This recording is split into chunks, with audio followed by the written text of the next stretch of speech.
No, she's ill. She's going to join on Zoom.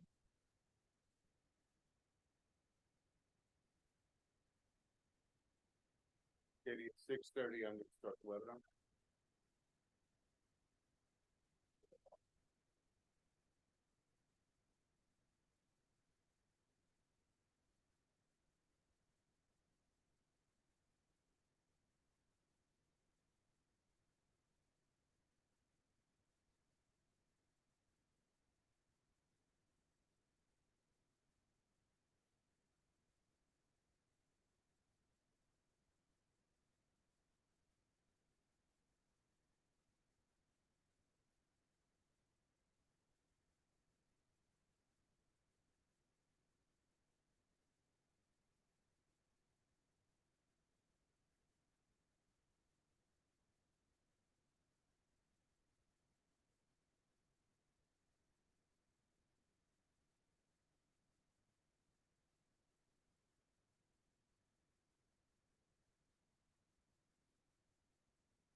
So we can get started, right, Jeremy? Yes. We're at 4. Okay. Thanks everyone for joining. My name is Katie Walsh. I'm the chair of the Transportation Committee, and I appreciate that it is just after 6:30 and we hit quorum with folks in the room. So thank you. That means we can come to order. I know that there will be some other Transportation Committee members who come in, and there might be others, and we also have folks online, but this is John DeLooper, who's the vice chair. We will get started with doing roll call before we do the agenda. Thanks, Jeremy. Good evening, everyone. Committee members, when I call your name, please acknowledge. If you are joining us on Zoom, please remember to unmute. And I will acknowledge that you have called your name and then mute yourself once again. So let's start with Katie Walsh. Thank you. John DeLuper. Thank you. Damian Andrade. Joan Body. Thank you. Jerry Chan. Thank you. Gabino Morales Escamilla. Zachary Jacy. Daniel Kaminsky. Angie Lau. Roberto A. Martinez. Marilyn Melman. Jamie Nelson. Sam Sierra. Thank you. Cindy Vandenbosch. Thank you. Julio Pena III. Julio, you don't count towards quorum. Katie, we have 1, 2, 3, 4, 6. We do have quorum. So the three items, well, there's 3 items on the agenda, but the first 2 we'll say are MTA related. So the first one is congestion pricing. Second one is relevant updates that you want to fold in. There were some questions that we asked about the 36th Street subway stop elevator, as well as the IBX. And then the third agenda item will be voting on the 3rd Avenue proposal design that this Community Board Transportation Committee saw first in November and again in December. We talked about it both times, and that follows consultations and workshops that were done with New York City Department of Transportation back in the spring and then the summer. So, and a long awaited discussion on looking for action on transportation issues and accessibility challenges and safety on 3rd Avenue. So we will leave some time for discussion, and then we'll talk a little bit about what we will do for that 3rd Avenue proposal. So I'm going to turn to Nick, who is our liaison for Community Board 7, and then we'll provide some intros, and we'll turn it over to you. And I'm going to step down because of this light, so I'm just going to go down there, but you're welcome to go to the podium. Thank you. Yeah, so thank you very much, everybody, for hosting us this evening. Thank you for giving us some of your time.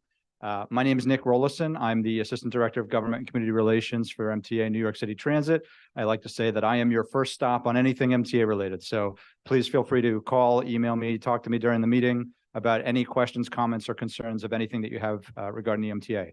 For today's meeting, we talked beforehand about some things that the community board was interested in learning more about. And I heard that people were interested in the 36th Street ADA updates, people were interested in the Interborough Express project, and people were interested in the congestion pricing program. So though all 3 of those things could each be hour-long presentations, and obviously I don't want to keep everybody here for 3 hours talking about all of those very interesting, exciting topics. So we figured, why don't we go heavy on the thing that's coming soonest, talk about that. I'm sure people have, questions, and we appreciate the fact that you guys submitted your questions in advance of the meeting so we can talk about some of the things that were on your mind. We'll go through a presentation about the Central Business District tolling program, which we have there on the screen. And then, as Katie said, I'm happy to talk very briefly about what the IBX is, where it's going. Hopefully, everybody was able to join us at the catering hall last November when we did a community update. Thanks for being there. But I'm happy to provide an update of where that is and where it's going, and just a quick update on where we are with 36th Street ADA. So without further ado, I'm going to step to the side, and I'm going to introduce my colleagues who are going to talk about the Central Business District tolling program. Thank you very much.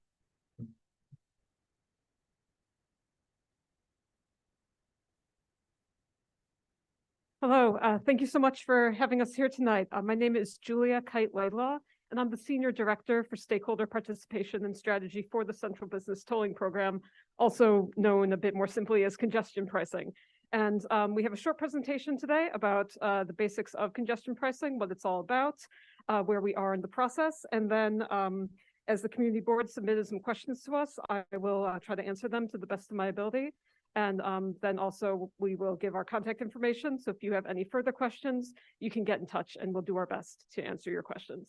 So as you've probably heard, the Central Business District Tolling Program is a long time coming. It's an initiative to address the longstanding problem of the congestion that is bad for public health, bad for the economy, bad for quality of life, and has only gotten worse over past decades. And it will also provide a dedicated funding stream for MTA capital projects to improve the transit system. So giving a little bit of background about where we are, congestion pricing is actually the law of the state of New York. It was passed by the state legislature in 2019. And what it essentially says is that vehicles entering the Central Business District defined as inclusive of and south of 60th Street in Manhattan, but excluding the FDR Drive, West Side Highway, Battery Park Underpass, and the portions of the Hugh Carey Brooklyn Battery Tunnel connecting to West Street. Entering those areas in the vehicle will be tolled. And then after paying for the cost of running the program, all the revenues, very importantly, are going to be secured. They're going to be in a lockbox for capital improvements to the transit system. 80% is going to New York City Transit, which is subways, buses, Staten Island Railway, and then 10% each for Long Island Railroad and Metro North Railroad. So I'm sure as every New Yorker knows, traffic congestion costs us a lot, even right now. Local bus speeds in Manhattan are much slower than even the rest of the city, where I know we always want to speed up our buses. And the problem's only getting worse. Since 2010, we've gone from 9.2 mile per hour average in Manhattan to only 7.6 miles per hour. And unsurprisingly, year after year by firms who are tracking this all around the country, New York is always ranked right among the worst in congestion.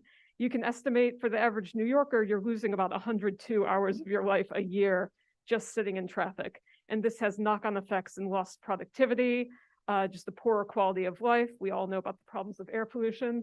The state legislature really saw that doing nothing was really no longer an option, and thus we're trying to become the first city in the United States to have a congestion pricing program. We've seen other programs in London, Stockholm, and Singapore be very successful in substantially reducing vehicular congestion in their zones, while also not having any adverse effects on businesses, and in some places even boosting rents and the desirability of these areas.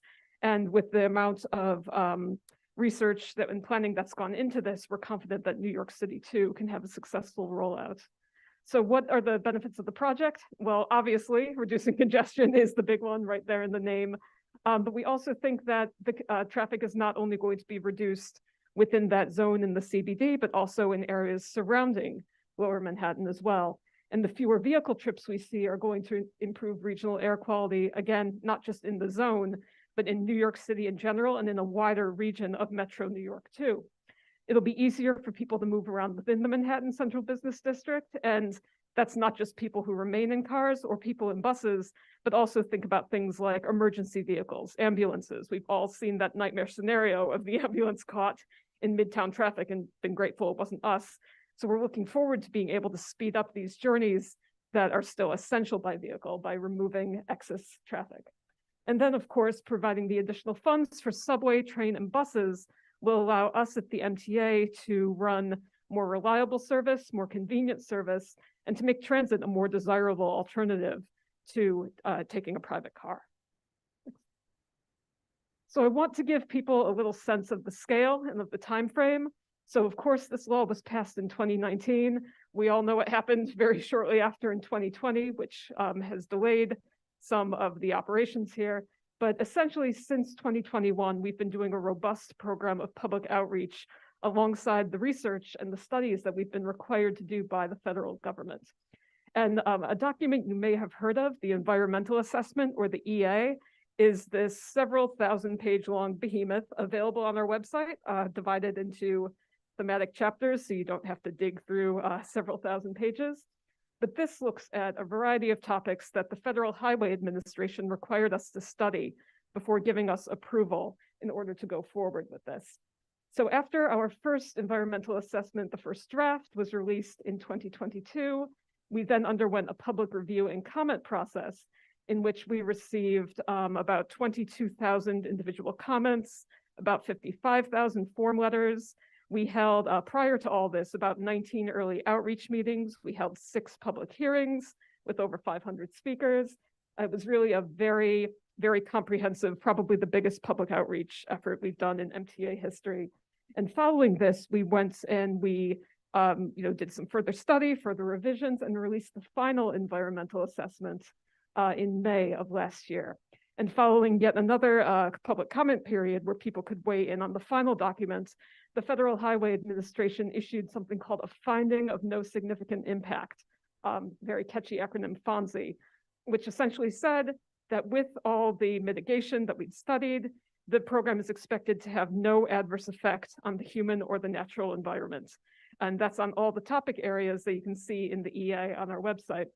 which I'll have written at the end here. So you may have also heard about something called the TMRB, the Traffic Mobility Review Board. This was a group designated in the law, a group of 6 people with expertise in things like public finance, transportation, business, who were assigned the task of recommending what the actual toll structure was going to be, how much different vehicles are going to be charged, how much at different times of day, who is going to get an exemption if there are any. All these things were they were thinking about, and they were told to both hold public hearings and then issue a report. So their public hearings began in summer of last year. There were 3 of them. They were live broadcasts. They were open to the public. And then after this, on November 30th, they released their report with all the recommendations for a draft toll structure. So I'll get to what those recommendations were in a second. But where we are right now in green, we're right now in something called the State Administrative Procedure Act process. And this is another public comment period that began on December 27th and is running through March 11th. And what we're doing now is we're soliciting comments specifically on the draft toll recommendations. At the door here, you'll see some black and white posters with QR codes. Those have the details of the toll schedule and information about 4 hearings that we're holding on February 29th, March 1st, and then 2 hearings on March 4th.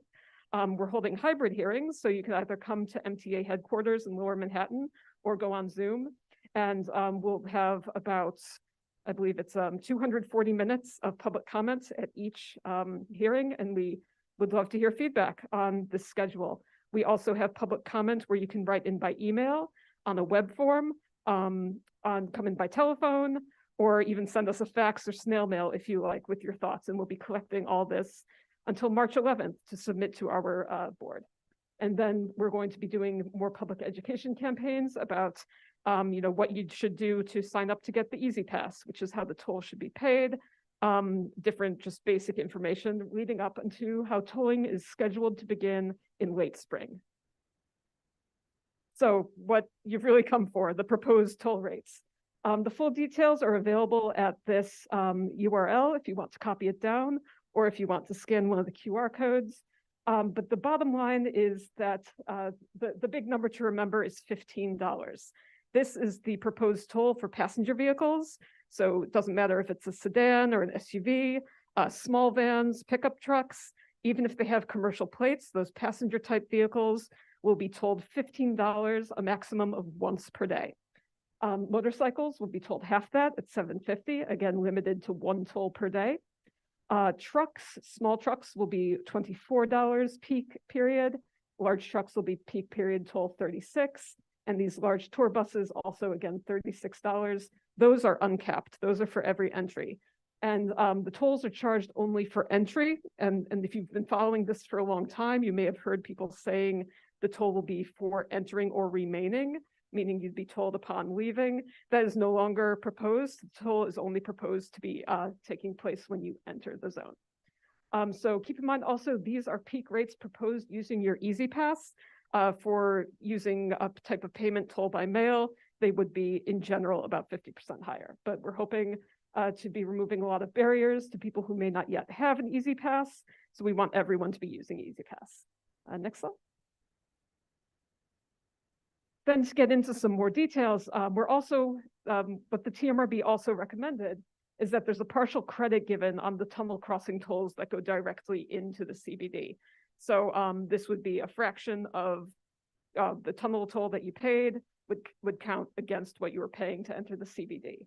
What's really important is that the tolls would be 75% lower for entering in the overnight period, which is proposed to be from 9 p.m. to 5 a.m. on weekdays and 9 p.m. to 9 a.m. on weekends. So we want to incentivize people to drive away from these peak periods by giving a 75% lower discount. So that would be $3.75 per passenger vehicle if you cross in overnight. We also have decided to do something called passenger vehicles would be $3.75. 9 a.m. on weekends and 9 p.m. to 5 a.m. on weekdays. We've also proposed something called the low income discount plan, recognizing that for people on very low incomes who may have no choice in some cases but to drive in, after your 10th trip, so on your 11th trip forward, taken in a calendar month, the peak toll will be reduced by 50%.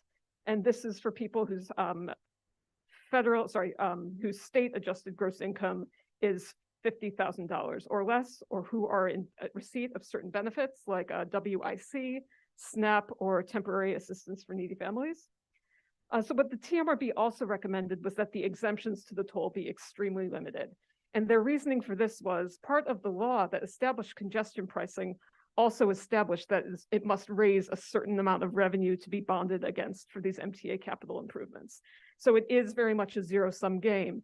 If you give one group of people an exemption, it means the base toll for everyone else has to be higher to get to that amount.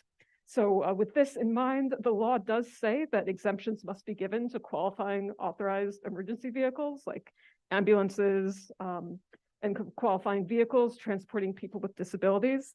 And the exact details of those are still being determined. We ask that you keep checking our website for more information as it becomes available. And then what the TMRB recommended, so not statutory, but recommended, is that specialized government vehicles, not general cars for transportation, but street sweepers, garbage trucks, pothole repair trucks, that those be exempted, and that transit and commuter buses be exempted.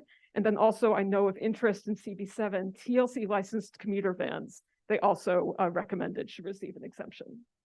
Then finally, the big issue for taxis is that rather than charging the vehicles themselves the toll as they go into the zone, an additional toll would be charged payable by the passenger for every trip that's either into, out of, or within the zone. It would be $1.25 for taxis, green cabs, and black cars, liveries, and then $2.50 for trips from the high volume for hire apps. Sure. It's any kind of commuter van that has actually put its name forward with the TLC and gotten approval to operate as a service transporting people, say from Sunset Park into Chinatown and Manhattan. So not one that's operating informally, but one that is in good standing with the Taxi and Limousine Commission.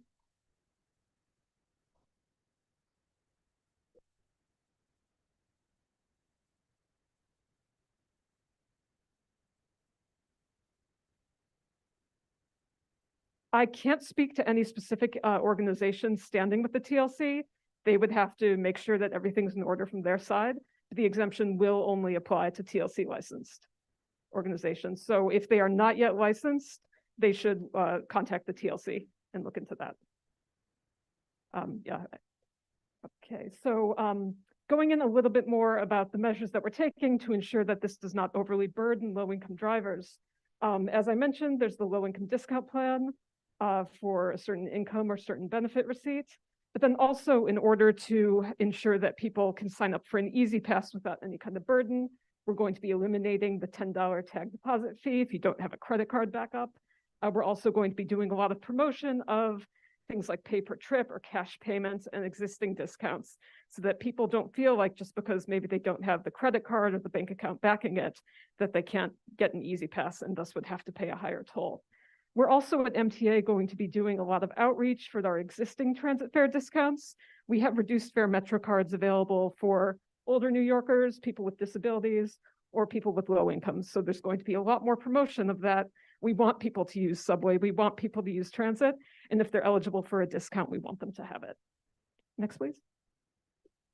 So thinking about issues of environmental justice, which come up in our environmental assessments, the environmental assessment found that the regional air quality benefit is going to happen pretty much for the entire region, that we're all going to be seeing a reduction in a lot of the airborne toxics that are currently associated with traffic. And the project sponsors, that's not just us, but also city DOT, state DOT, have committed $155 million over 5 years for a package of both regional and specific place-based measures that are going to go toward ameliorating any kind of increases in traffic that might be borne by communities that are at the highest level of chronic disease burden and pre-existing air pollution burdens.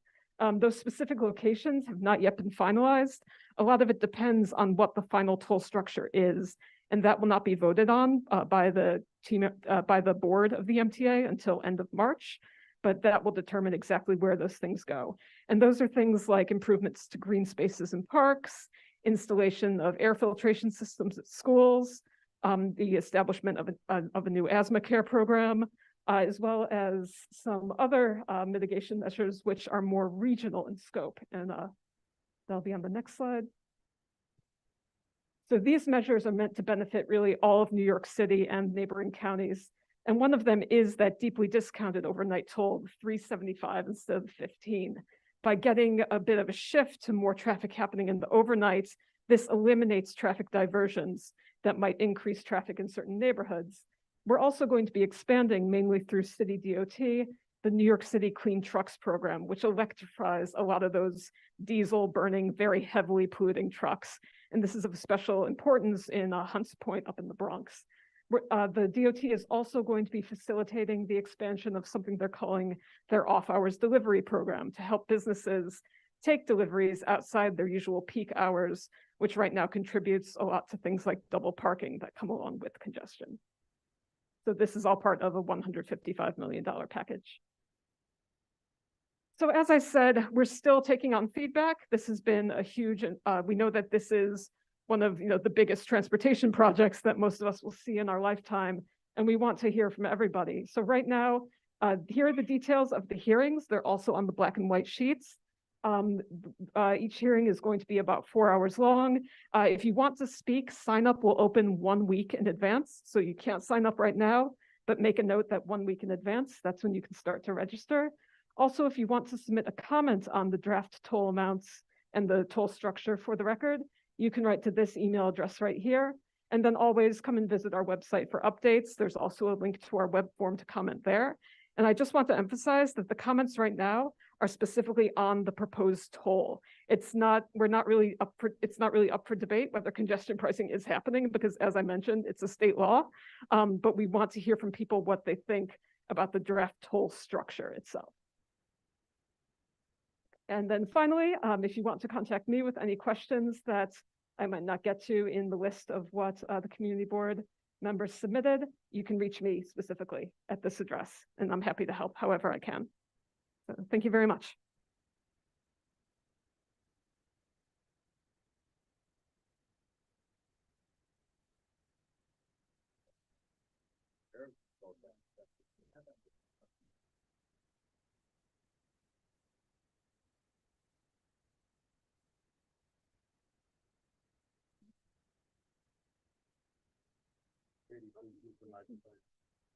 Okay, we will go through the questions that we had sent ahead to the MTA. We'll go through those, and then we'll go to the room. We have a roving mic, so if you're a committee member, you can ask your question. And then we will go online because we have some committee members online. And then we'll go back to the room for anyone else who's in the room and the public.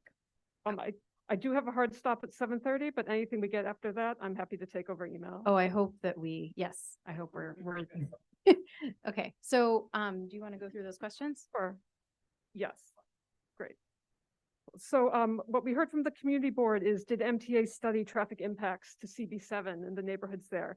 So yes, we did. As part of that environmental assessment, again, the several thousand pages available on our website that we were required to do by the Federal Highway Administration, we did look.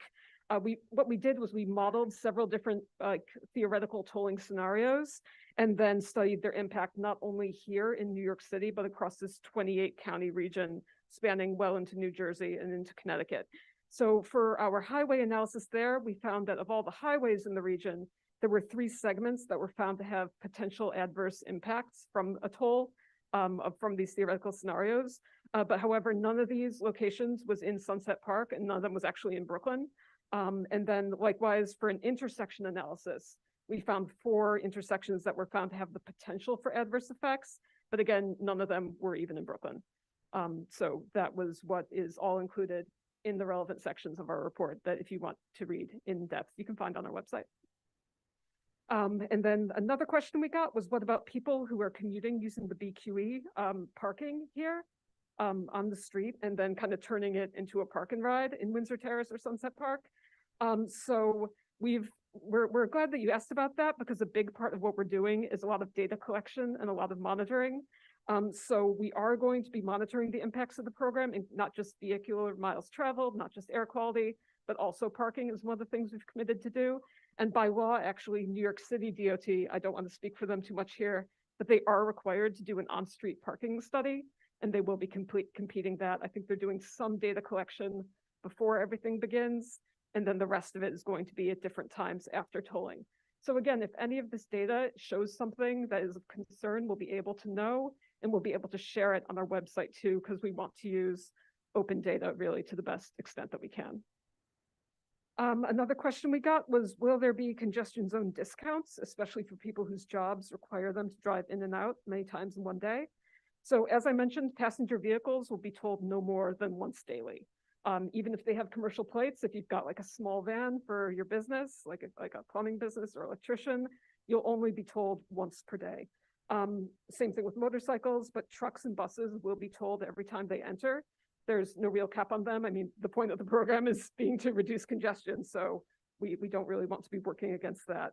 And again, we've created that low-income discount program for drivers for whom it would be a significant financial burden. So instructions on how to apply for that, as well as how to apply for an exemption, will be available on our website at a later date.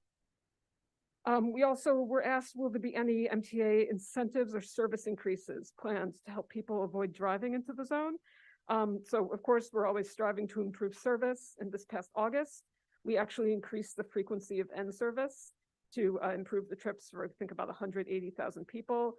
And as you may have heard during our TMRB meetings, we do know that the subway system currently has enough capacity to be able to absorb a significant shift of people moving onto the subway without getting back to like really sardine can situations, because our ridership still is lower than it was pre-COVID.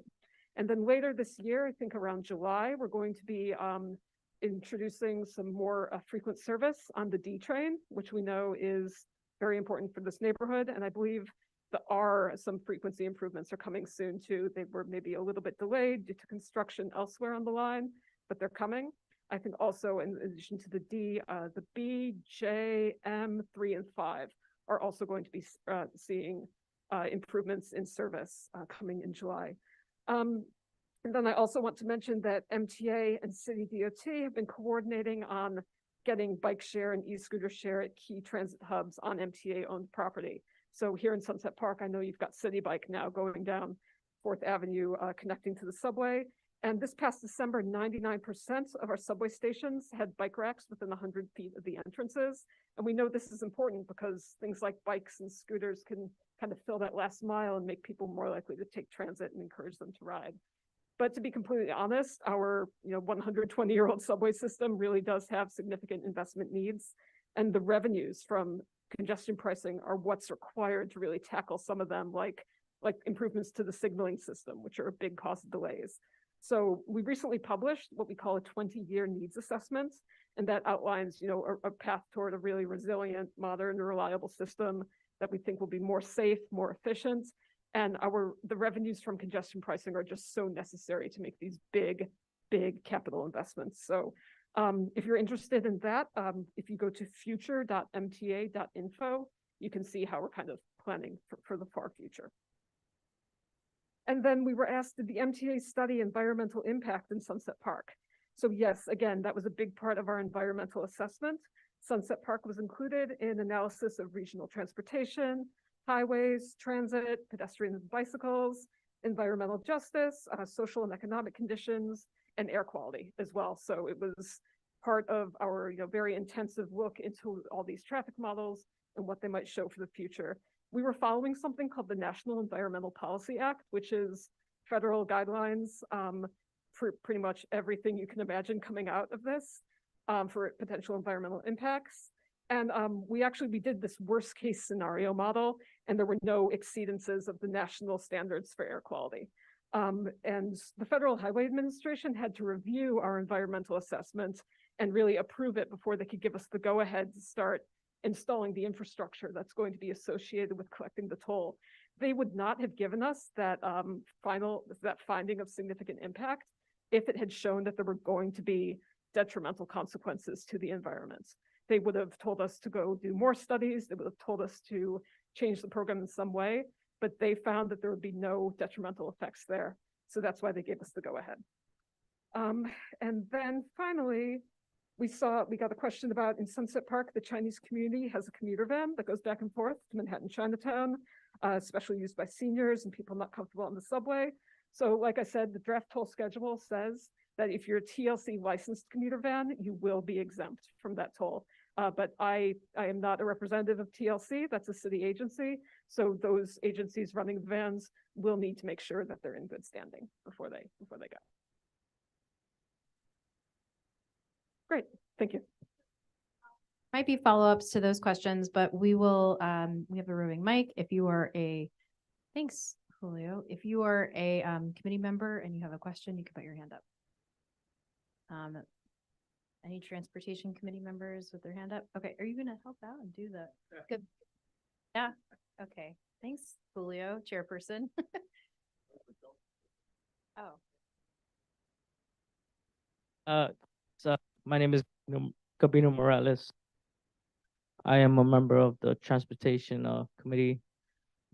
So a serious question here regarding the congestion pricing. I've heard that I've researched and investigated that the congestion pricing is going to be in Midtown Manhattan, but so the burden is going to be up on other neighborhoods around the Midtowns. So why is that? Why are other neighbors going to have the burden besides Midtown Manhattan? Why are other neighborhoods going to have to pull out for that? Thank you for asking the question. It's an important one that I'd like to clarify. What we've actually seen in our models is that we believe that it's not going to be just that every bit of traffic that would have been in the congestion zone is going to go elsewhere. We believe there's going to be an overall decrease in the number of trips and in the overall vehicular miles traveled, which is what contributes to the overall benefit in air quality seen for the entire region, among other things.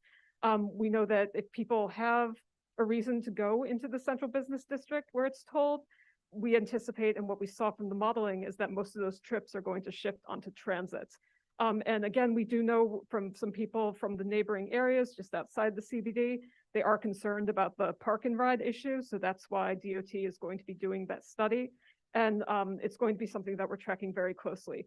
But overall, what all our models are showing us and what we've seen happen in the other cities worldwide that have done congestion pricing is that the traffic doesn't get pushed to other neighborhoods. It reduces overall as people shift to transit.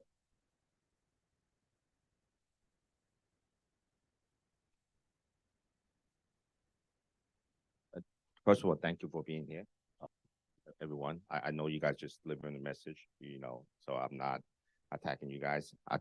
I am just question about how this set up. Okay, nothing on you guys. You guys are just messenger, right? Have you been to London? Yes, I lived there for many years. Singapore.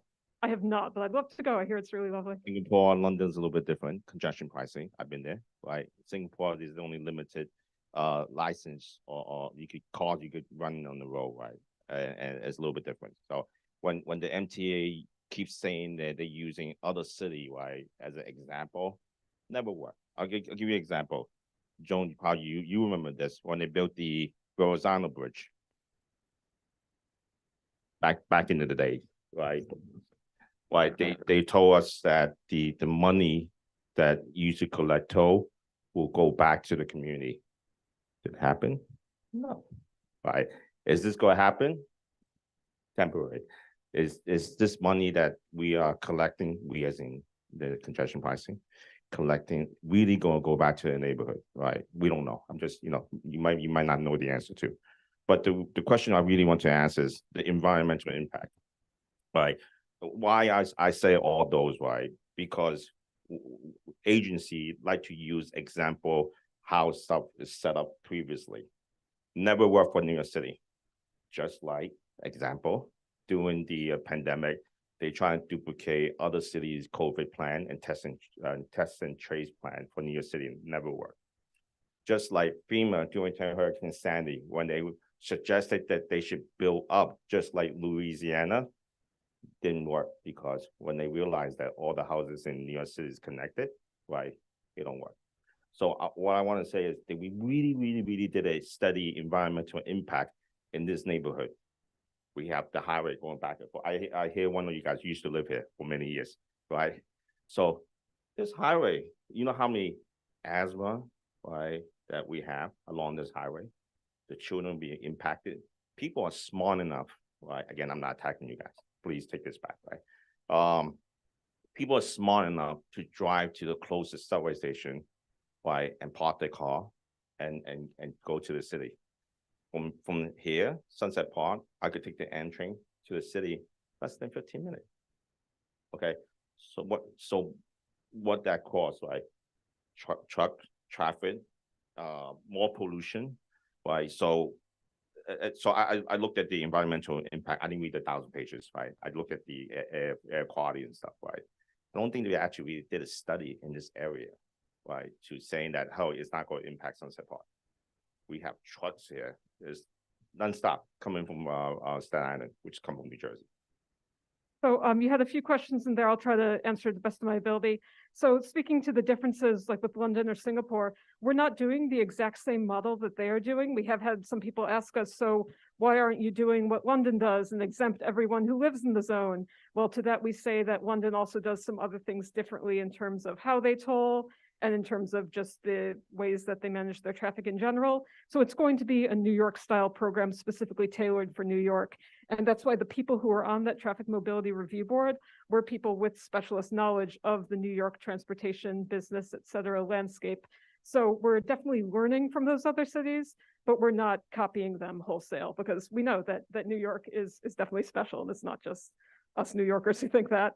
So then in terms of whether I know exactly where the money is going, by law, it is reserved for MTA capital projects. It is, they call it lockboxed. There is no way we can break into that lockbox when the law, the exact way that it's written in the bill specifically states it's got to be that 80% for New York City Transit and the 10% each for the commuter railroads.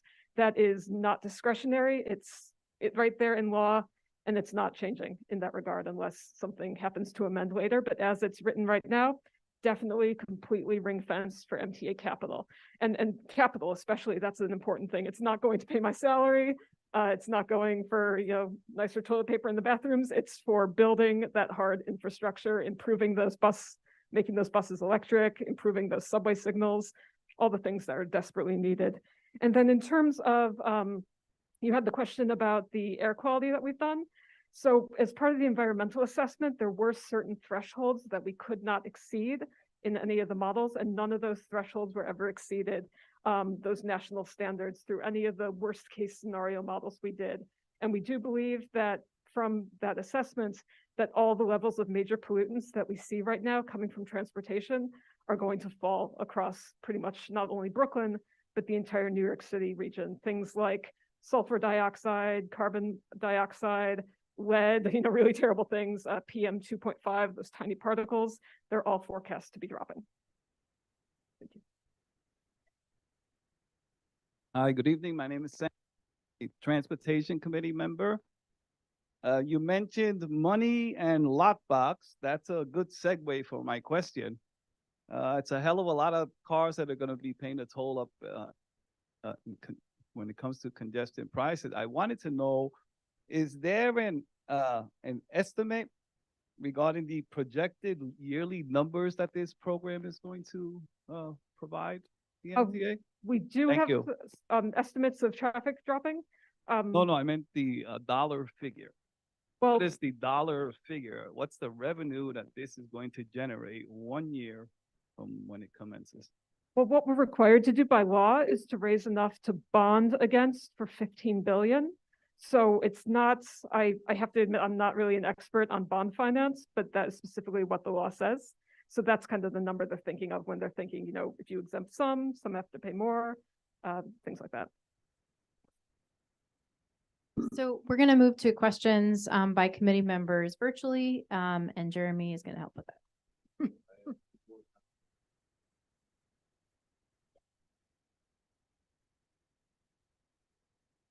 Jamie Nelson, you can unmute yourself.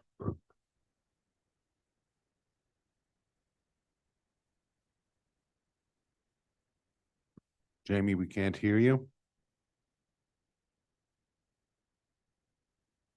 Nope, unfortunately, we can't hear you. You may want to try signing out and signing back in. We have a couple of other people to get to, so we should have time to get back to you.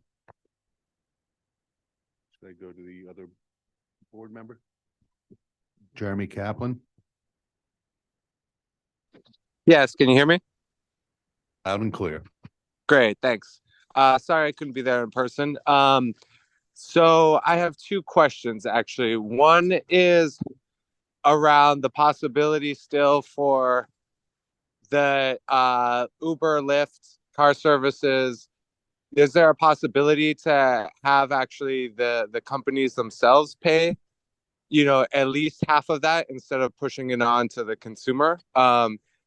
I think I know that Uber and Lyft have done a big job lobbying and pushing back against this. But it does seem a little bit unfair for people who use a service that essentially doesn't, it adds more cars, but it's not a car that's stuck in the CBD. So it is actually accomplishing something, that it's the car that's coming and going, and not holding up space.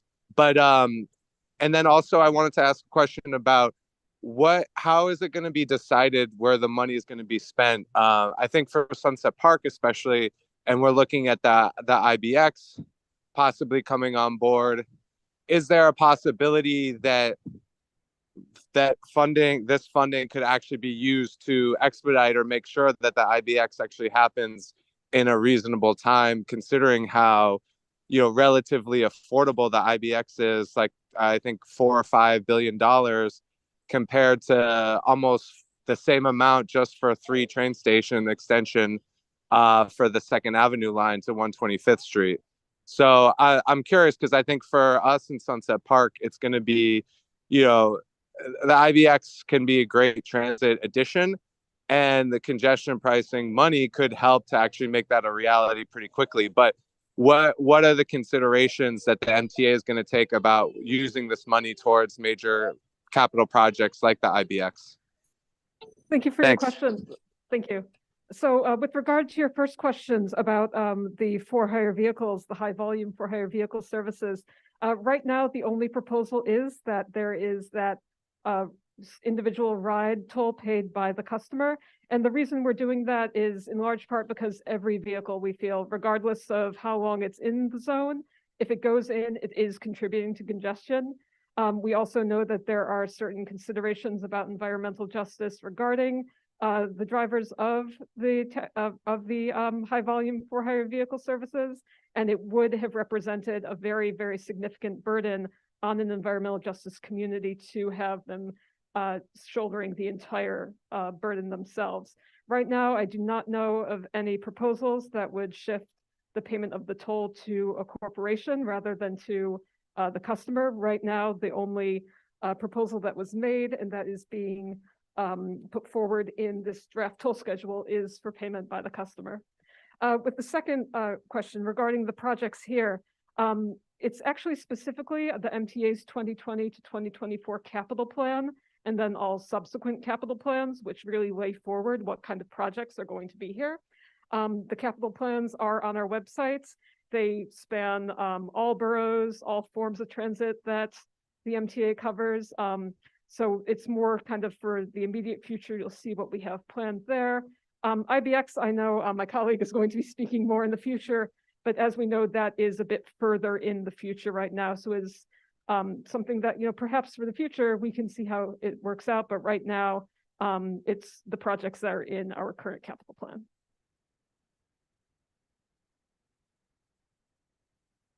Jamie Nelson.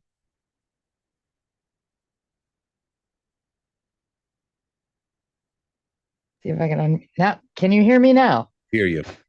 All right, it's like a Verizon commercial. One of my concerns with this is that this is going to push all the parking. Everyone's going to park outside of Manhattan now to take the train in.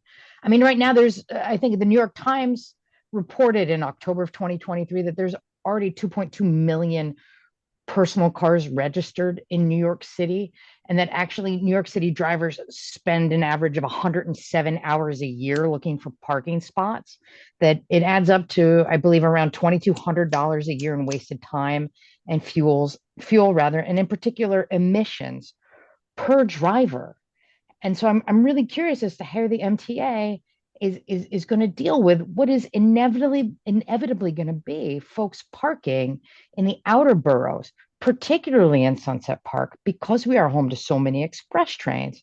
How do you plan on doing that? It's not like we have a neighborhood parking program like other cities do that would prevent that. And this is something that is really just going to affect our neighborhood tremendously. I mean, people are just going to drive here and park. And I'm really wondering what the plan is to deal with that, because all the circling and all the emissions, all those things are just going to be brought to our neighborhoods.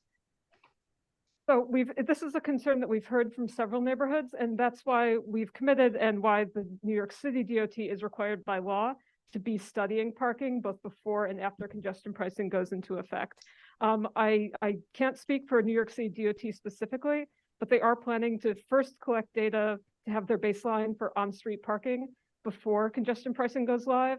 And then they're going to collect it at certain intervals after congestion pricing goes live. And then they are required to publicly report about it. And us at MTA, we're going to be hosting a lot of data, preferably in open data format that we can get to the public as soon as feasible to monitor things, not only like how much are people driving after it goes public, but also what is the impact on parking? Because as you mentioned, if there are concerns about emissions, we want to know about that too. So it's something that's, again, we studied, and that the Federal Highway Administration did not have significant concerns about in that regard, but we are monitoring it, and we are going to see what is going to happen there. And we, I mean, I guess I don't understand how they don't have significant concerns where we already live in an area where folks, kids have higher asthma rates, things like that because of emissions. And that being said, how long would it even take to implement a fix?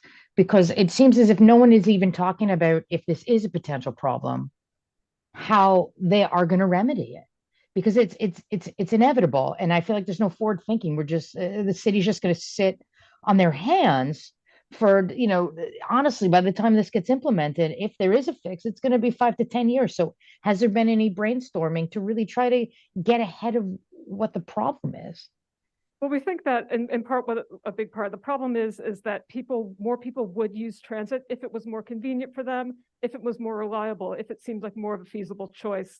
And that is the reason for our capital plan and all the capital improvements that we want to make with the revenues from congestion pricing. A lot of those challenges, like fixing the signaling problems that are, roughly the signaling systems that are roughly a century old, we do need the injection of the funds from congestion pricing to be able to do. And we do feel that after we can make these improvements with the congestion pricing revenues, transit will be more of a feasible option for more people. But we definitely do hear your concern, and definitely the city DOT will be publicly reporting on this.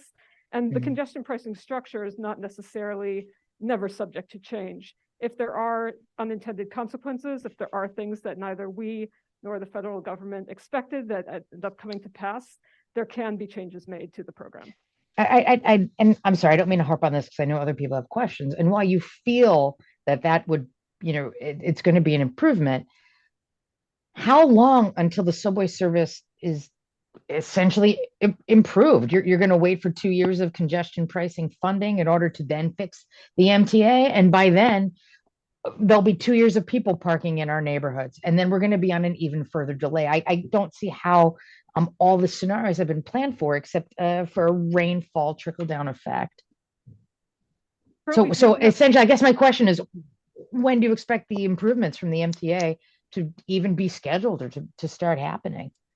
We actually have a lot of them underway right now, and we're hoping to be able to get congestion pricing going as soon as possible in late spring so that they do not fall into any further jeopardy. As I mentioned earlier, we are looking this July to be making improvements in the frequency of services relevant to Sunset Park on the D train. And there's other things kind of in the pipeline that are going on right now and in our capital plan that we just need to be able to keep going and keep implementing. All right, thank you. You want to jump in, Nick, with a question? Oh, sorry. Yeah. So we have an opportunity as well, I'm gonna ask you to just because we have you for 5 more minutes until 7:30, but we have an opportunity as a community board to submit a letter. We can submit testimony. I think we've been invited by the MTA to do it ourselves individually, and that information has been provided. But a lot of the comments that have been provided, I think, are very insightful and would be useful for you to receive from Community Board 7. So we'll do that. There are some public members, and I did just, the public is here and other community board members. If there's anyone in the room that has a question, otherwise there's a hand up that's virtual. So we'll go to one in the room and then one online, and then we'll close the congestion pricing discussion and then just go to the other quick updates that we have. We still have 2 more agenda items and we are trying to get you all out by 8 o'clock. So that's the goal. Thank you. Hi all, my name is Sebastian. I work at Uprose, a community-based station in Sunset Park. And I have less of a question and more of a statement for the record. On behalf of Uprose, Uprose supports congestion pricing. We are looking forward to understanding what the impacts of congestion pricing will be. You know, if there are cars being parked, we know that, you know, having read the environmental assessment, that the MTA is legally required to mitigate those impacts along with the city DOT, and that under the various tolling scenarios, the impact of additional traffic going through Sunset Park as a worst case scenario that would not impact air quality negatively. And we already know that, yes, the MTA will commit to mitigation measures. Additionally, and I think an important context for the money that's coming out of congestion pricing, legally $1 billion is required to be raised annually by the congestion tolling program. That money will be used for various capital projects, one of them being the electrification of the Jackie Gleason bus depot. This is one of the projects within the capital plan, and currently it's home to hundreds of buses that run on compressed natural gas. And those buses, you know, they pollute our neighborhood, they contribute to negative air quality. And without the revenue from congestion pricing, that upgrade and electrification of the Jackie Gleason bus depot is in jeopardy. So we recognize that that is important. We also recognize the importance of the tolling program on Sunset Park residents. And we looked at the numbers in the environmental assessment of the 280,000 commuters in all of Brooklyn. About 9,500 are low-income commuters who commute by car to the Manhattan Central Business District, or 9,500 are people of color. About 6,000 are low-income drivers. And for Sunset Park, of course, there are some people who will likely need to get to the Central Business District by car, but that number is very small. Again, of the 280,000 commuters in all of Brooklyn to the Manhattan CBD, 9,000 are people of color who drive a car. And we know that Sunset Park has a lot of people of color. And again, for low-income commuters, about 6,000 will be driving from, or currently drive from the Manhattan, to the Manhattan Central Business, all of Brooklyn. So we'd like to say that we support congestion pricing. We're looking forward to the MTA mitigating any adverse impacts, and Uprose will continue reducing air pollution from trucks and vehicles along the BQE, the Gowanus, and other parts of Sunset Park. Thank you very much, Sebastian. I do want to acknowledge that Uprose has been a very valuable contributor to our early work on environmental justice as part of our technical advisory group. You've always had very, very important input reflecting the needs of the people of Sunset Park, and we look forward to working with Uprose furthermore as part of our environmental justice community groups. Thank you. Thanks. And can we go to the question online? We actually have 2 now, but I Okay. have, Can we have them ask their questions and then we'll just end with that? So those 2 hands, just, yeah. or I have Susan Lee first. Susan, you can unmute yourself. Hi, thank you. Can you hear me? Yes. Okay, great. I have a couple of comments. One is, you know, the congestion pricing time in London, Stockholm, and Singapore are 6:30 a.m. to 6:30 p.m. Ours is ridiculous, from 5 a.m. to 9 p.m. I think that, you know, the time is, it's just too long. I mean, who commutes at 5 a.m. with traffic? I think that that is ridiculous. And I think that this is just another way for MTA to meet its $1 billion goal. Another thing is in London, they were actually required to improve public transportation alternatives and their tube before congestion pricing. So I think that if the MTA failed in not providing improved public transportation alternatives to its riders. I mean, today I was just on the subway and it was delayed. And I just think that there needs to be a lot of improvement before congestion pricing can go into effect. Thank you. I have Lee Berman next. Lee, you can unmute yourself. Hi, I'm Lee Berman. I'm here in my individual capacity. I'm also a CB3 Transportation Committee member in Manhattan, but I'm here individually.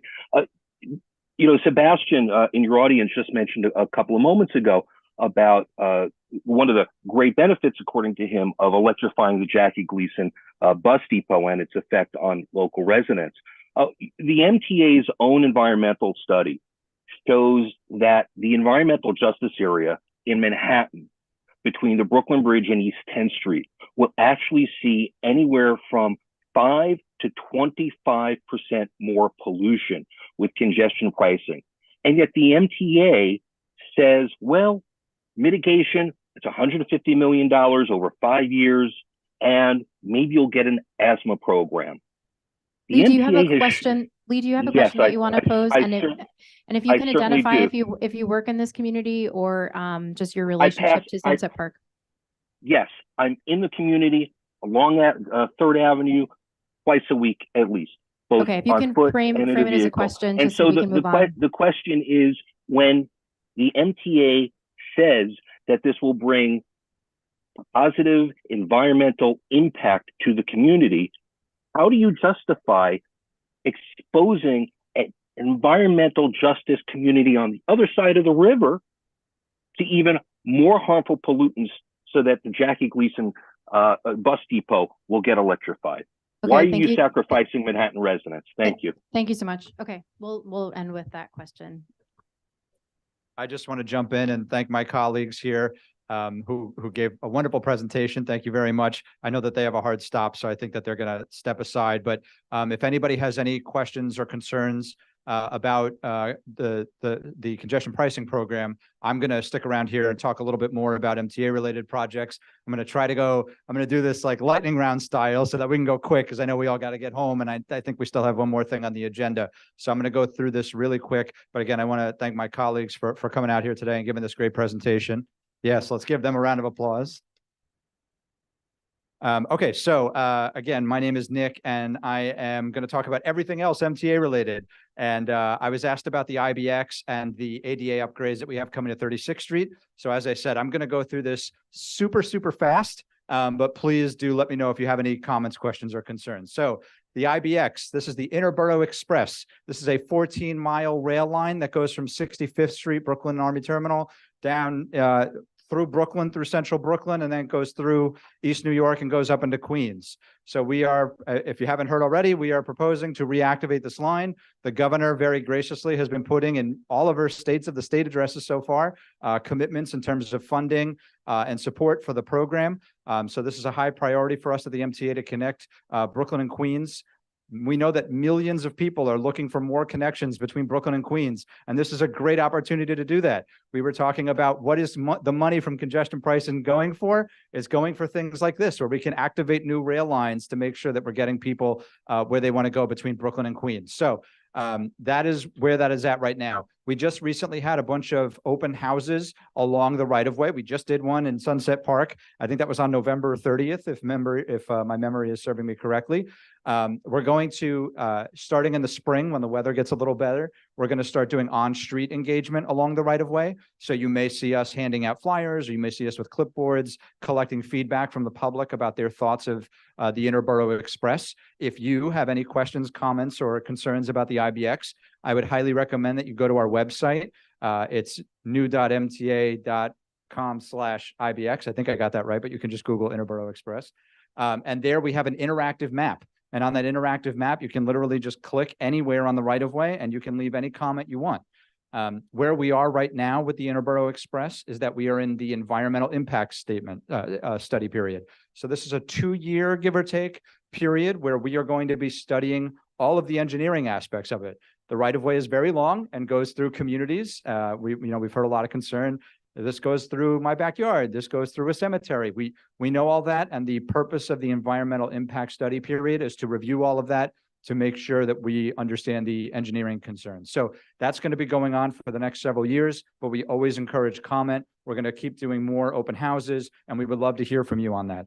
I know that in the congestion pricing questions, you also sent me some questions about IBX. I'll go through those real quick. You asked me if this interferes or interacts anyway with Cross Harbor Freight Program. The answer is no. We're working with the Cross Harbor Freight team to make sure that these projects can both operate simultaneously to make sure that freight and passenger rail can both operate in this right of way without one disrupting the other.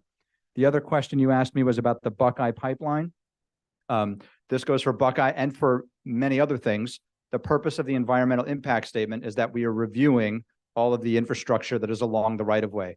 We may find in this environmental impact study that utilities need to be moved. That's a common occurrence when you're expanding rail service. So there may be a point where we do have to move utilities, and that will factor into the cost of the project. So I think I said that as fast as I could. I will pause for a minute to see if anybody has any questions, comments, concerns about IBX.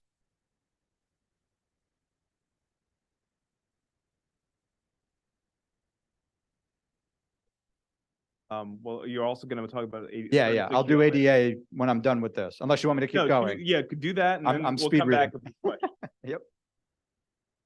Do ADA first. Okay, so real quick, the other topic that we wanted to talk about today was ADA upgrades at 36th Street. So you may have heard that accessibility is really the name of the game when it comes to capital improvements at the MTA these days. And we have dedicated a lot of money, a lot of our capital program to making sure that everyone can use our stations the same. And that means making our stations accessible for people with strollers, wheelchairs, et cetera. It doesn't only include that. We've also had a lot of other exciting programs like the bus stroller, open stroller pilot, and a lot of other things I don't have time to talk about today. But if you go to MTA Accessibility online, you can see all of our very cool accessibility initiatives. We have made a commitment to make 95% of our system ADA accessible. The other 5% are reasons we can't do it for geography or whatever the case may be. But we're planning on having all of our stations that we can make accessible by 2050. The reason that I'm here today is because of 36th Street. So 36th Street DNR was just awarded at our board meeting in December of this year. That means that we've selected a contractor. It's a design build contract. So if you're familiar with the way that that's been working with some of our other projects at like 95th Street or 59th Street, or what's another one around here, 8th Avenue. These are projects that are being designed as they're being built. The process goes much quicker. So we are, the award was December of last year. We're anticipating significant completion of the project by Christmas of this year, 12/23/24, and the closeout of the project is estimated at June 23rd, 2025. That's when you would see all the construction equipment go away. So this is going to come pretty quick, and we're very excited about it. I will come before the community board with like a formal presentation of the actual design to show you, what it will look like in the station, and where we could talk about things about how we're going to mitigate on-street impacts and things like that. That's coming. But I just wanted to make sure that I let you know a general sense of the timeline of what was happening here. So with that, I will pause and take any questions about IBX, ADA accessibility, or anything else MTA related. I have a question about 36th Street. Yes. Will the elevator, introduction of the elevator, also, is there discussion on a secondary exit for 36th Street? Secondary exit, meaning? Right now, there's only one means of entering and exiting. And I think it's great they're adding elevator, but from my knowledge, that's going to take up one of the staircases for 36th Street. And it's a highly utilized train. At 5 o'clock on a weekday, there's like 1,000 people coming out at 6 o'clock. Crowding at the. So will this also include a secondary exit on the 35th, 34th Street side of the station? As I mentioned, this is we just awarded the contract, so I don't have blueprints or anything in front of me, so I can't answer that question right now. But I'm going to make a note that you asked it, and when we present to the community board, when we are starting to get ready to go, I'll make sure that we talk about that. Thank you. Joan has a question, and then we'll go to the back to Zach. On another note, Yes. do you have any plans for any upgrades to the F train on Prospect Park West and on the next stop which would be Fort Hamilton Parkway. right, Fort Hamilton Parkway? Fort Hamilton Parkway is on the list. What was the first one? Prospect Park? I have to double check where that is. The 15th F Street. train on. I know that Prospect Park is coming soon. Please. That's been in our capital budget for years. And that station is over 100 years old now. And it has never, ever been upgraded in any way. Thank you for the Who- feedback. Julio, do you mind going to Zach gotcha. in the back?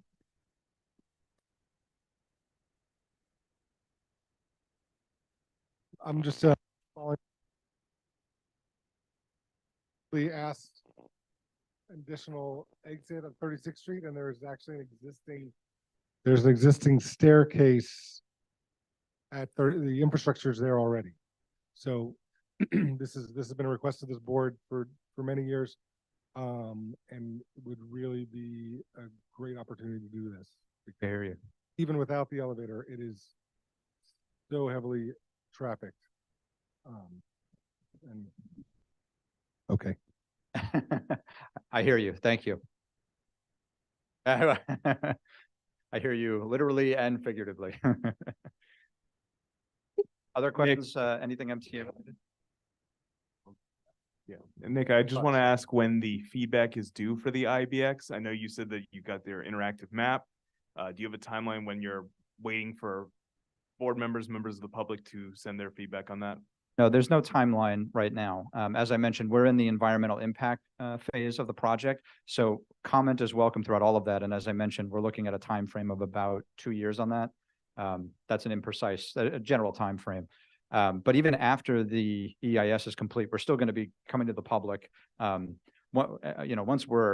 we have more concrete understanding of how the engineering is going to work, we would treat this like any other MTA capital project, and we would come to the board to do formal presentations, but that's years down the line. So for right now, no deadline, feel free to comment all year next year. Go to Gambino, and then we'll just check if there's any questions online specific to this MTA bit, and then we'll go to our next agenda item. Gambino? Yes, thank you very much. I'm just gonna comment. Yes. Yeah. The statistics.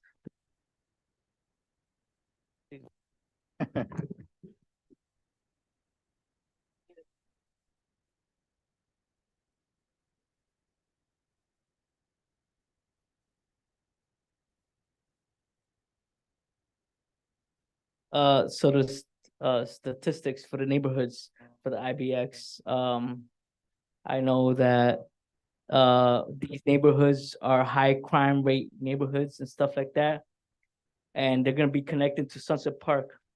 So in 2 years or 3 years like that, we hope that these neighborhoods are controlled, that crime rates are lowered, because we do not want to connect those neighborhoods to our neighborhood if their crime rate is high, personally. I mean, I agree with the IBX, we need to have accessibility for everybody to travel among different neighborhoods. But we know East New York, Canarsie, all these neighborhoods that are gonna connect to Sunset Park, they all have high crime rate. Hopefully before they do connect to our Sunset Park area, everything gets situated where we could solve, where we could mitigate these issues, and we could, we don't want these I mean, So I'm not- Gambino, I'm gonna ask that, so for the IBX, there's opportunities for feedback that are happening in these official sessions. That if you have comments, bring them there. If you have wanted to pose a question, we still have a whole other agenda section. And I think we also want to kind of contain the conversation Yes. right now. So, okay, I'm sorry about that. Thank you very much for hearing me out. It's just, I think it's not a good idea to connect these neighborhoods now until we mitigate those issues in those neighborhoods where they figure out that they have to deal with those crime rates with, and then that's it. If they deal with those issues, then of course, I'm all with IBX. Thank you. All right. I want to ask, Nick, can you give us the call, like, when is the next meeting, IBX? Like, just give us the date and time for people I don't to- have, we don't have one planned yet. Okay. As I mentioned, when we start getting into the warmer weather, we're going to start doing some more on-street engagement. Okay. So I would encourage everybody to just stay up to date with the project on the website. We'll put all of the dates up on the website. As I've said before, if there's interest in doing like a meeting about it, we could certainly try to, have the project team come give a PowerPoint. I didn't think we have time tonight to do both of them at the same time, but we're always happy to come out and talk whenever, anybody has any questions. Okay, that sounds good. And just to be able to end, I mean, we are a community board that represents diverse community members from all different backgrounds, different races, different ages, economics. And so we stand by a community board that values diversity and values the diversity of the city. And accessibility and mobility are really important. So I just want to remind everybody and kind of focus us on the fact that as we're looking at these options and just in reference to the last comment, what this community board stands for. And that's kind of upholding those principles are at the top of the list. So, but we do want to encourage IBX feedback.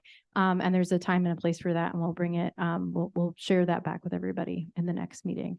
So thank you, Nick, and to your team who already had to leave. And we will, my sense is that we will probably end up putting some sort of letter together related to congestion pricing specifically and some additional follow-up we have.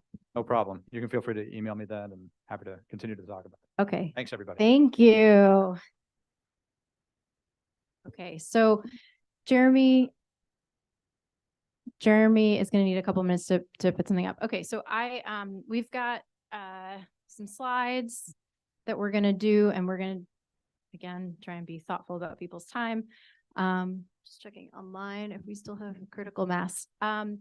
So as Jeremy is doing that, I will kind of speak to this last agenda item. We are going today to take a recommendation on a vote, a resolution related to the Third Avenue redesign study. I will show some slides quickly, but what we are doing at this stage, so just like reminding us of what we're doing, we are making a recommendation to the New York City Department of Transportation to continue to put a design and a study together of a proposal.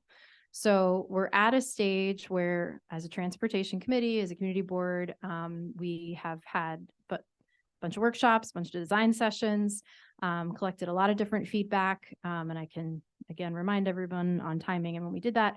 But what we're doing tonight is we want to be able to have a voice from this transportation committee that we can bring to the community board.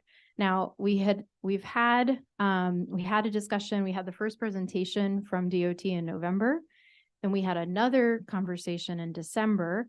And in that conversation, we didn't take a vote, but we had folks kind of sit around different circles and then report back. This is all in the minutes, all publicly documented. And we had folks be able to report back from their small group discussions of options 1, 2, or 3, and where they were putting their hand up as their preference. It was not an official vote, and it was in small groups reporting out. And from that, what we heard in that December meeting was option 3, which I will show everybody in a second. So just reminding us where we were in December. We're coming back.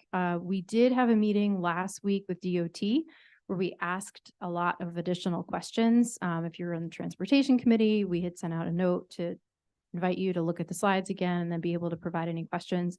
hopefully we headed a lot of them off that we'll cover today. It was a really insightful small group discussion between myself and John and Jeremy and Julio, and a bunch of different DOT representatives. And then all of that, again, those questions and comments are provided, and we'll make sure that those are in the minutes today. So Jeremy is working his magic. We're there. Okay, so then I will stand. I guess I'll go to the podium. Just make a little.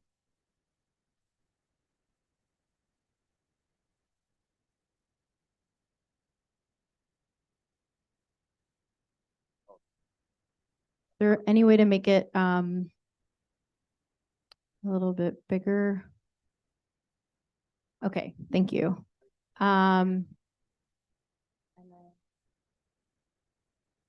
Okay, so what I've done is taken the presentations that DOT has given us and just tried to condense them because we have a lot of different slides from them over time.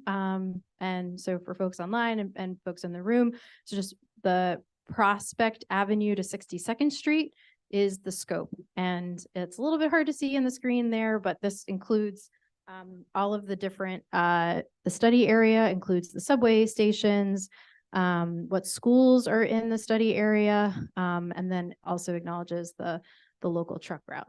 So we can go to the next slide. So again, the Prospect Avenue to 62nd is the project area.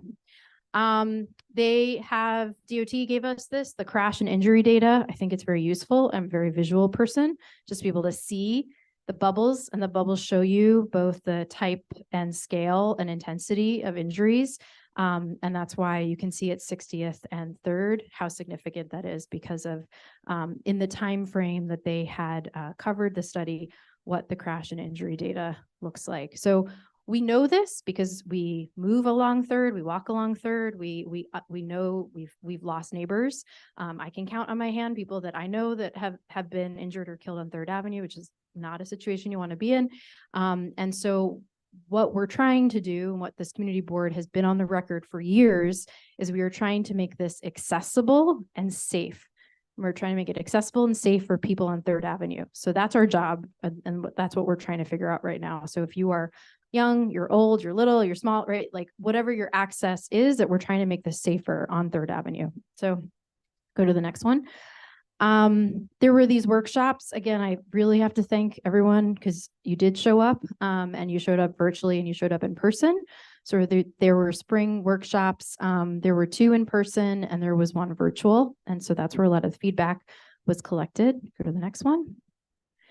And there was also merchant outreach overview. So we also sent this out to all the committee members. We have a 75-page document that details all of the and the transportation members, like this is not stuff we're holding on to. We've shared this, where the merchant surveys were done, that they include and they reflect back people and businesses that operate along 3rd Avenue.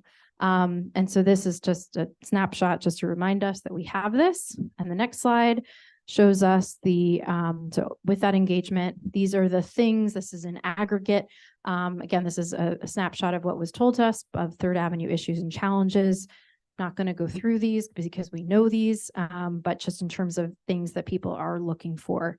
And, you know, calling out the fact that we're dealing with issues of reducing speeding. We're trying to figure out how to be really clear about separating like different types of users on the street, because that is what makes things safe, is you separate out, oh, I'm a pedestrian, I'm supposed to do this. Oh, I'm a cyclist, I'm supposed to do this. Oh, I'm a truck, I'm supposed to do this. I'm the B37, right? So you create usage, you create predictability, and you give people a consistent way of going so that they're not doing crazy things, you know, otherwise. Okay. So hopefully next slide goes through the safety conditions. We know that. I just put that in for research. You can go to the next slide. Thanks, Jeremy. So this is in the toolbox, right? The tools in the toolbox. So on the left-hand side, it says treatment.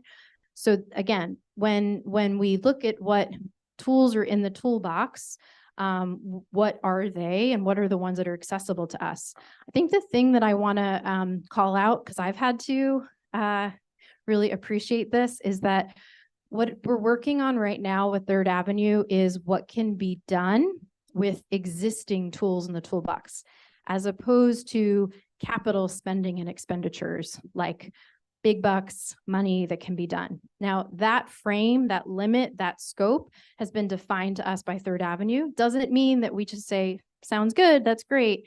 But I just want to say that as we've all been looking at all these design options for the current state, we have been given a frame of this is what is possible right now. While at the same time, you can be sure that we are going to be advocating for the types of investment and hard infrastructure and capital planning that we want. So this is not perfect by any means. It's a step. I'm seeing this as a stepping stone, and we need to be really clear with DOT of the stuff that we expect this community deserves. So these are the tools in the toolbox that we've all looked at several times. You can go to the next slide. Thank you. And existing conditions. So we're about to just move into the last 3 slides. The existing conditions, as we all know, now this snapshot is specific because it does get a little funkier between 54th and 62nd, but just as a visual, there are those 3 moving lanes and the parking lane. Now, again, it looks a little different at 54th to 62nd, but just a reminder of what we're working with. This is the existing conditions, 3 moving lanes and the parking lane. So if you go to the next slide, this is where we're just going to go through stuff, and then it includes the answers to questions that we had posed and things that were raised in small group discussions. So option 1, 2, and 3, these were given to us by DOT. So option 1, there's no change in traffic patterns. Sorry, this is my language. I don't know if this is official DOT speak, but it just keeps the 3 moving lanes, okay, for cars and the bus. It's basically business as usual. And what is it? What is option 1? There are curb extensions, but the curb extensions are just paint. Now, we pressed DOT in the December meeting. We had this follow-up. We said the most dangerous intersection in our community from the data that you have showed us that we know is 60th and 3rd. What is going to help 60th and 3rd? And they said option 1 is not going to do it. You're not going to get anything out of option 1. So that answered that for us. Okay, so we'll go to the option 2. When we looked at option 2, I'm building on the last point I just made. So it still has those curb extensions with paint, but what is new and what gets introduced is this option introduces that there are 2 moving lanes, and that is called a road diet. And that's a change to the existing pattern. So option 1 you're just putting some paint on the corner, right? We're thinking about the issues that we're solving for. So option 2 has the 2 moving lanes. And this is the major concern. And this is what came up when we went through this, is that you can see there that there's those stripes. Okay, so there's 2 lanes. And what they would propose for this option is create a median, but it's painted. And there's a major concern that what this is actually going to do is it's going to be abused by cars who are going to dart out and run down the median as fast as possible to get to whatever they need to do. But what that does is that creates a lot of complications. You can't put in Jersey barriers. We did ask about that, heard that in the back. There are limits to what can be done. And with that, paint's the only option. And I go back to the point that I raised earlier. What do we deserve? What do we need? We're not working with capital planning. We're working with the situation as is. So I'm just kind of acknowledging the frame of what we're reacting to. So there's major concerns. We did speak also with folks who work, I did speak with people who work in mobility, who work with different types of users, buses, and this is something that is a concern, to be able to have just painted lanes that then people zip in and out of. Okay, option 3.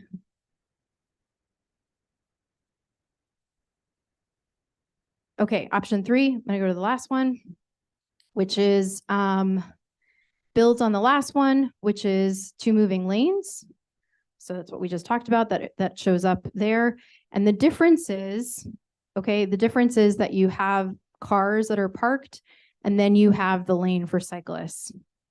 It includes opportunities. Option 3 includes opportunities for bus, this is their language, bus bulbs. It's basically just like safe places for people to get on and off the bus. It's a protected area. So bus bulbs for the B37 for accessibility.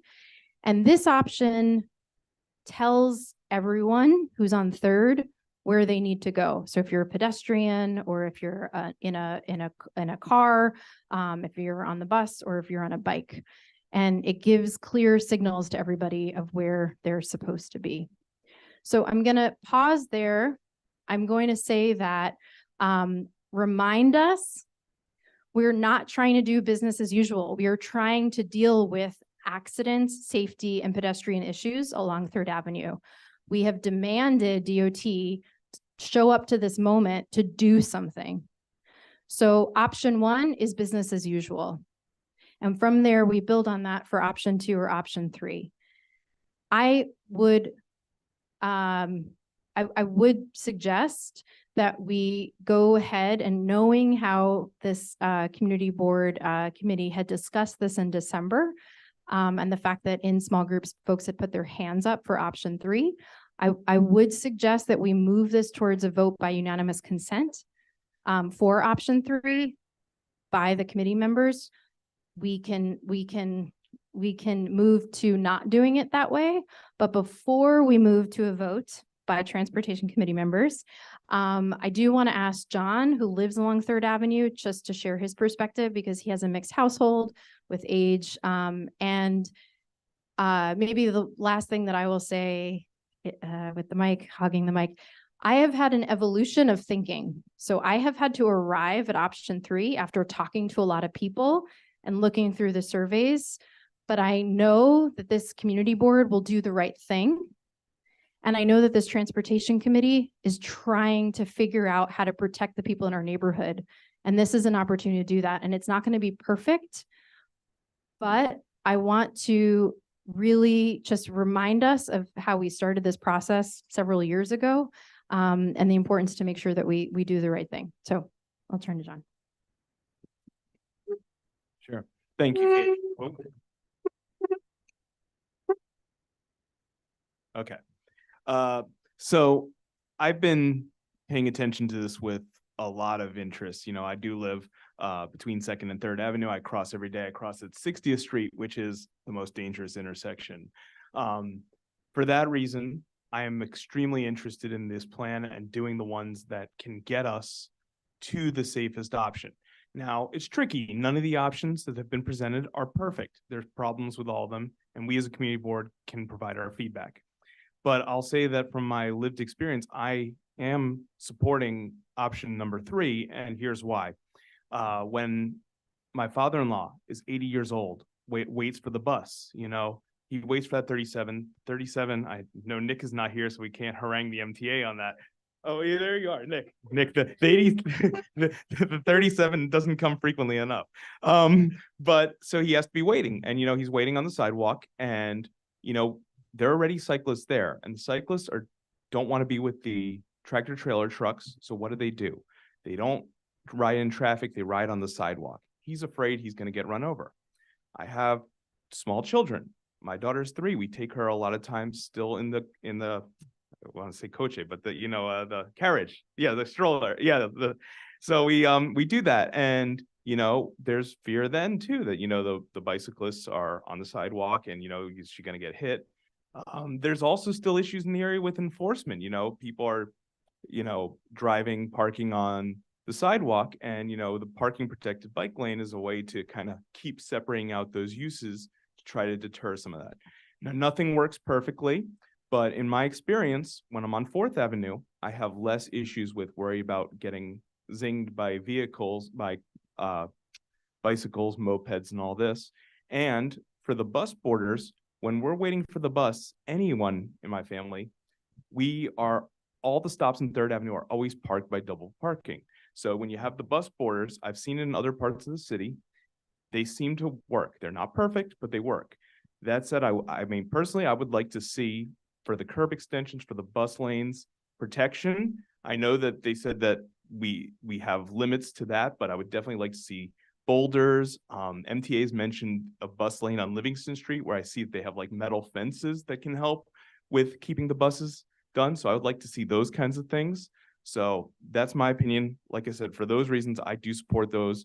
I'm happy to talk more about my experience, but I'd also like to really hear from everyone else as well.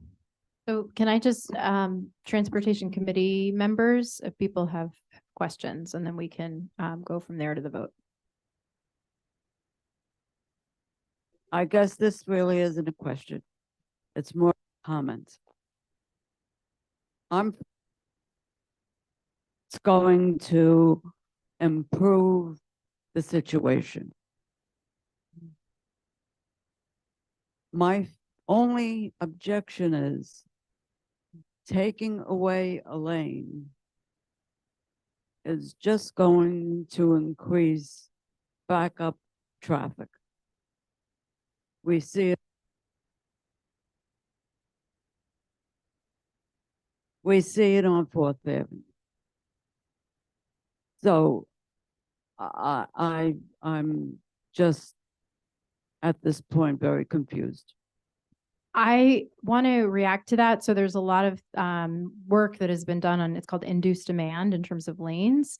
And that is something that you hear about in terms of like what happens when you move traffic. But I will just like at a high level, but in practice, we did ask this question. We said, what will the traffic impacts be and the environmental impacts by having a median, or sorry, having a road diet, having the 2 lanes?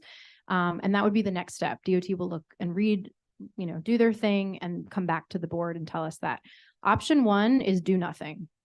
And that is not acceptable in the work that the community board has put out there. So, if we're looking at, we want to address accessibility and safety, having 2 moving lanes, right? In the absence of the BQE being ripped down, or in the absence of some other monumental thing happening with capital planning, that, can't fathom, right now, but, with these constraints, this is the proposal that's in front of us.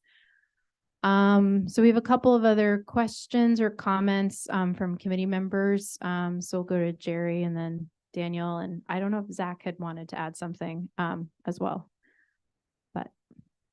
Don't like the mic, so I'll come That's up okay. here. Yeah. So I do agree with you, some of the concern, but I also agree with you that the extra lane they go put in there with the stripes. Yes, and on the BQE is becoming a raceway when, okay, I do agree with that. So what option 3, what I see, right, my opinion is, right, it will help. I'm hoping help reduce the folks feel like parking on the sidewalk. Okay, so I guess mine's not a question. I'm just making a comment. So for me, right, I think that option 3 is actually a better option among those 2. Yes, none of them perfect. So option 3 is a big choice.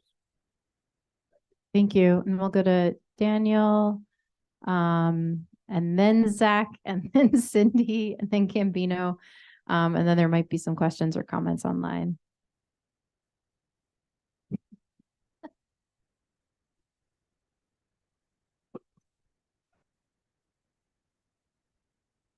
Hey, everybody. Good evening. So it seems like there's enough support for option 3 that I won't go into why I support it, but I'm happy to, but that is the option I'm supporting. I just want to respond to Joan's comment. And Katie, you sort of did already, but just to say that there's been immense studies around road diets, and if they do actually increase traffic, and typically the opposite is shown, Prospect Park West, 4th Avenue, et cetera, have seen decreases in traffic times. So that hasn't been the experience so far in Brooklyn, and I see no reason why that would be the experience here. And following up on Katie's comment, if we're saying option 1 is not really on the table, so it's between 2 or 3. If option 2 is just a painted lane, or option 3 is also, both have road diets, but one is just a painted lane and one gives us a bike lane, it seems clear that the choice should be the one that keeps all users safe as opposed to one that doesn't. So that's my comment. Thanks. We'll go to Zach, Cindy, Gambino. Bye.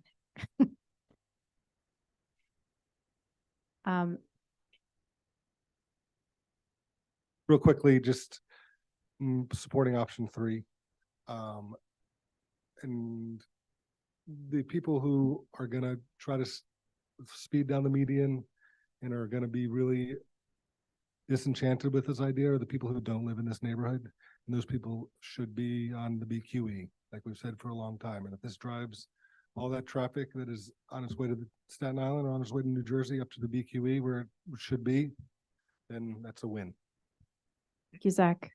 Cindy, and then Gambino, up to you if you want to come to the front. It's up to you. All right, yeah, hi, I'll make this quick. So I'm in support of option 3 now that I've really kind of thought about this. And I guess a question I wanted to just raise, and I know this has been part of a broader discussion, is that we want to ask for so much more. And is there any way that, are you going to include that, you know, the BQE is Conditions, connected, all yeah. the conditions with it, so that our voice is heard? And one condition, or not condition, but one thing that I know has come to mind for me and has also come up in some of the discussions, the impact this would have on traffic going over to the hospital and, like, you know, emergency vehicles and that sort of thing. Like, a broader study is really needed for the community. And so just, that's not within this individual decision, but it never hurts to ask. So I just want to make sure that that was still part of the plan, like. Yes, we will say that these are the things that we want. I think we've also said we don't want just paint, like we want to move towards what capital investment would look like. There also has to be additional discussions that happen with the MTA around the bus bulbs. Again, the safe ways for people to get on the bus. So there's that consultation in addition to the traffic study. So there's more. There's like way more work that we will need to do as a transportation committee, but this is just a first step. Thank you, Gambino.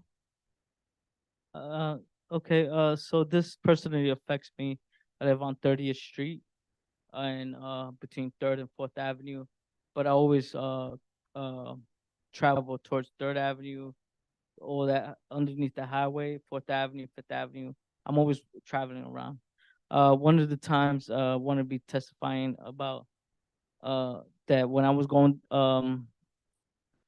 southbound on 3rd Avenue, I did have an accident because there was a car right in front of me. I was driving an SUV and going southbound on this 3rd Avenue stretch. I had to just swerve because this car in front of me had to park right underneath the bridge because there's parking underneath the bridge. So I had to swerve around this park, so the person in front of me, and I ran into the car on the other lane. I crashed into the other car. So financially, I had to pay financially. You know, I'm in debt because of this situation. So because of the person in front of me wanted to go park underneath the bridge, and I was behind this person trying to avoid him, trying to swerve him, but the one in the lane next to me just going straight ahead. Unfortunately, I bumped into him and it caused an accident. So I'm just saying, if anything, if we do pass this proposal, or if we do vote for something like that, please, we have something that we mark the roads so safely. These cars on 3rd Avenue, if they want to park underneath the bridge, they safely could park. Like they have the way to park. I mean, they have like the lines on the floor, so they could go like anyway, so they could go inside, not just go over there and just go inside, and then I have to swerve around somebody and then hit somebody else. So the liability was on me. The liability was on me. So I just want to testify on that. I do have a lot of debt because I crashed into another car for somebody else's error, somebody in front of me. So we do need lines on the floors to indicate for the drivers to go inside or park safely, and you know, and it's just I'm depressed because of that. I have a lot of debt, and for that accident, and we could have done better for that. Thank you. Thank you. Is there any questions that are from committee members virtually? Jeremy, do you see any hands up or anything? Okay, is it a board member? Sorry. Okay. Okay. We'll take another question or comment. Seeing jackets go on, we need to take a vote. So can we go to that And question? the Q&A is an anonymous person, so Okay. we don't take anonymous Okay. testimony. Okay, but we'll unmute our board member panelist. Jeremy Kaplan? Jeremy's on the community board, but not in transportation, right? So Jeremy, do you I wanna- actually, I think I am in transportation, right? No, but if I you thought want it was to, appointed. Okay. if you want to make a quick Really? comment, this way we can move to the vote. Okay, sure. I have a quick question. I do like option 3. I was curious, and I had talked to the DOT about this, but was there any discussion about trying to decrease the parking median and still be able to fit in, say, a third lane? And we're working with that. I mean, I know obviously you have the BQE supports underneath, but I don't know if there was any consideration of that. I know that at this point now, I guess we have the options that we were presented with, and option 3 is the best for safety. But I'm surprised there wasn't any consideration about dealing with the 55-foot median and parking there, and possibly decreasing that. So your question is, I just want to make sure I'm getting this right. The median that with option 2 that was painted, you're saying turn that into a lane? No, I'm talking about the parking median where the BQE supports are. That's in the middle between the 2 roads. Okay. That Could that be used in a different way, like for bike lane or yes, something else like that? Yes. So we, yes. Alternative use, and then also or making it smaller to accommodate Yes. for keeping. Yeah. Yeah, so we did ask that question, just like, what can we do about the infrastructure that is like making up the BQE, you know, underneath, on the sides, you know, what can we do? And that's, that can be, that would not be considered as part of this existing work. Again, if the state BQE revisioning project gets big and bold and there's funding, that we could bring that back onto the table. But right now it's like, who knows what's going to happen with that and what the timelines are associated. But we did ask that specific question about the possibility of a bike lane or something to be done underneath the BQE. Do you want to add anything to that? No. Okay. All right. I am going to ask us to move to I would like to propose a motion. you have that thank you. we support option 3. Okay. And in that letter of support, we provide additional comments, perhaps conditions on the other things that we want to see, improvements, both short-term and long-term for the Third Avenue corridor. Someone needs to second it. Okay, Jerry seconding it. Seconding. I would like to take it by unanimous consent, unless, am I saying this the right way? Unless someone says otherwise, and then we would do a roll call. So I will give a second. I would like to do this by unanimous consent. Seeing, oh.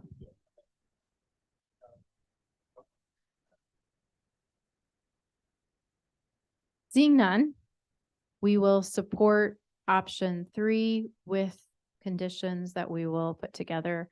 Thank you for the work of the Transportation Committee. Good job. Good job. And we will bring this forward to the community board meeting that we have. We'll work on a letter. And this is very, Joan wants to talk to me. This is a great, a great opportunity to come out of this committee with unanimous consent in terms of the signal that it sends to the rest of the community board for the work that you guys did. You all did. Thank you. Adjourned.